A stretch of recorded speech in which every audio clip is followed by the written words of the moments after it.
The Whitman mission was a defining moment in both Cayuse culture and the definition of manifest destiny. The events exhibit not only exploration west, but also the encounters and exchanges demonstrated when at the mission, working through cultural and religious differences. The Second Great Awakening was the time period in which religion was booming within the white settlers. Marcus Whitman, a minister in training, met and soon married his wife Narcissa Prentice.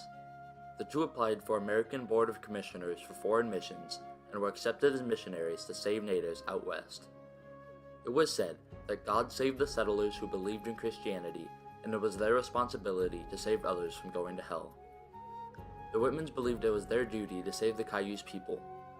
Marcus and Narcissa met with Henry and Eliza Spaulding and set off on a historic exploration across the continent. It was a defining trip because the party was the first wagon train to cross the Oregon Trail. In addition, Eliza and Narcissa were the first two women to cross America. The party had to overcome several obstacles, such as crossing the Blue Mountain, the Rocky Mountains, and the Snake River. Luckily, the group was able to stop at many forts and native tribes where they were welcomed and could rest. Once at Fort Vancouver, the Spauldings and Whitmans separated, and the Whitmans went to Walla Walla to help the Cayuse, while the Spauldings went out to the Nez Perce in what is present-day California. The mission began with Marcus and Narcissa Whitman exploring the territory that once belonged to the Cayuse. The motives behind the Whitman mission were to explore the possibility of converting the Cayuse to Christianity. The tribe did not agree with the majority of the changes and only accepted new farming techniques. The Cayuse's opinion on Christianity was that it was strenuous and useless. They also didn't like the idea of the white man's book, the Bible. Early on, they encountered many obvious cultural differences that enraged both parties. These everlasting encounters eventually led to the Whitmans' tragic and brutal murder. Narcissa's writings continue to complain about, how terrible the Cayuse are, how they're not interested in what the missionaries are doing, continues to stereotype them as savages who are uncooperative and heathens who won't embrace God. She has a very unfavorable view of the Cayuse at the beginning, and she maintains that throughout her time there, the 10 years there. The Whitmans wanted to change everything within the Cayuse culture, and most importantly, their spiritual practices. Chief Tillicate and his tribe didn't want to exchange their culture for the Christian lifestyle. Marcus was often threatened with death, and his unsympathetic rules were often why. This message was not clear to Marcus, so he kept attempting to change the natives' identity. The other part of the Cayuse culture the Whitmans wanted to change was their clothing. So the Cayuse reaction to this, along with all the warnings they gave the Whitmans for at least a couple of years, making it crystal clear that they were unwelcome, and the Whitmans ignored all those warnings. And so then I think at that point, probably some of the Cayuse believed that the only option they had to turn things around, to change the course of history as it was unfolding, was to violently expel the Whitmans. The Cayuse did not change to traditional white clothing, so the Whitmans prohibited anyone not wearing such clothes into the mission building to force a change. The tribe attempted to earn compensation from the Whitmans and demanded payment for the land and resources. However, this proposition was quickly rejected by the missionaries, and the Cayuse had to suffer the loss of their vital resources. Being missionaries was no easy task for Marcus and Narcissa. During their attempts at converting the Cayuse, they had a baby named Alice Clarissa. The daughter was accepted as a Cayuse girl by the tribe because she was born on Cayuse land, but she drowned in a river at a young age. Narcissa entered a stage of deep depression. The loss was heartbreaking to both parties. The Cayuse believed in shared community space, but Narcissa required privacy. The Cayuse found closed doors, fences, and such as rude. The Whitmans also had made many policies against smoking on the mission site. The Cayuse did not agree with these rules, and their retaliation often resulted in increasing conflict. Throughout the time at the mission, Marcus made several return trips back east to gain support and more settlers. The Cayuse were threatened by the mass amount of immigrants coming and tried several times to get the missionaries to leave. Dr. Whitman refused to leave, and the Cayuse retaliated with mild but frequent assault. Marcus Whitman had planted many crops throughout the mission site. However, Wolves and other wildlife were constantly eating the crops. To prevent further occurrences, Marcus poisoned the crops. The Cayuse stole some poisoned watermelons from the farm, unaware of the danger. This resulted in many Cayuse becoming ill, and they blamed Marcus and the missionaries for purposely poisoning them.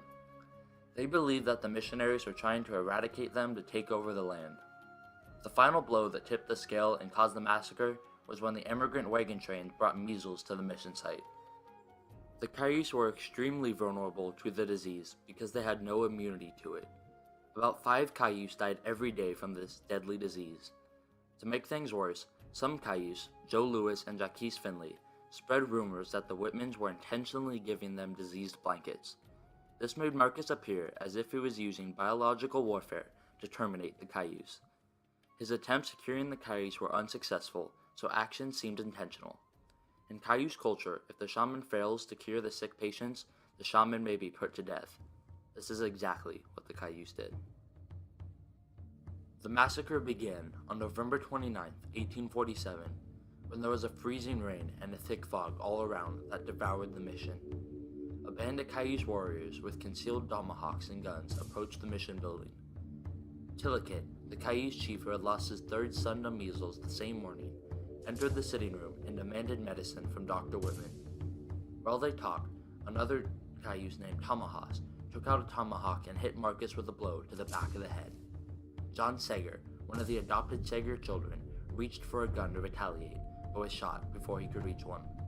The only other person in the room, Marianne Bridger, panicked and ran away. Then, the Cayuse dragged Marcus outside and shot him in the neck. Meanwhile, the killing outside the building was just beginning. Narcissa Whitman gathered the surrounding children to keep them safe. Marianne Bridger came to Narcissa screaming that Marcus had been shot. Narcissa found Marcus in the mud and dragged him inside, where he passed away. I think this type of incident, what we today typically know as the Whitman Massacre, it's hard to necessarily apportion blame as one side was good and one side was evil. Narcissa was then shot and wounded by a Cayuse sniper. The missionaries sheltered upstairs while the Cayuse tried to break in. And when the massacre happens, who's the first one who gets struck? But Marcus. What do they do with Narcissa? They mutilate her body. And a long-trusted Cayuse friend named Tamsuki said he would lead them to safety. The group came downstairs, but Narcissa and another man were shot as they exited the building, and the rest were taken prisoner. The group of attackers moved to the schoolhouse, where they found some hidden children. The rest were taken hostage. Some survivors sheltered in the mission house for the night. The hostages were kept for a month. No women or children, besides Narcissa, were killed. The news of the massacre traveled quickly. Weeks after, the Hudson's Bay Company exchanged the captives for guns, bullets, and tobacco. This would lead to the first full-scale Native American War. The Cayuse War would lead to many other wars that lasted throughout the next 40 years. The Cayuse War lasted 8 years. It was a relatively blood-free war, as there were only 13 casualties. When militiamen joined the fight, the Cayuse began to give up. They surrendered in April of 1850. In addition, they gave up 5 of their murderers. The 5 Cayuse were put on trial, which began on May 23rd. All 12 jurors and the judge for the case were white men. The only witness for the Cayuse side was Chief Stickus. The trial was not in any way fair. The Cayuse were sentenced to death by hanging. They were then hung in front of crowds by Marshal Joe Meek and buried in unmarked graves. Ensign Dart, superintendent of Oregon Territory, proposed that the 256 remaining Cayuse and Walla Walla Indians be put on reservations. The Walla Walla Treaty Council was set up with the Cayuse and other tribes. They were urged to select a reservation quickly. Cayuse, Umatilla, and Walla Walla Indians ceded 4 million acres of land for $150,000 and a 512,000-acre reservation. Only 160,000 acres remained in 1930. Nowadays, the tribes have a resort and thriving business. The massacre also expanded federal control over the Pacific Northwest. It also caused many whites to leave the West. The bonds between the settlers and natives were broken. After the war, the mission site was fully burned down, and 20 years later, the Catholic missionaries took over.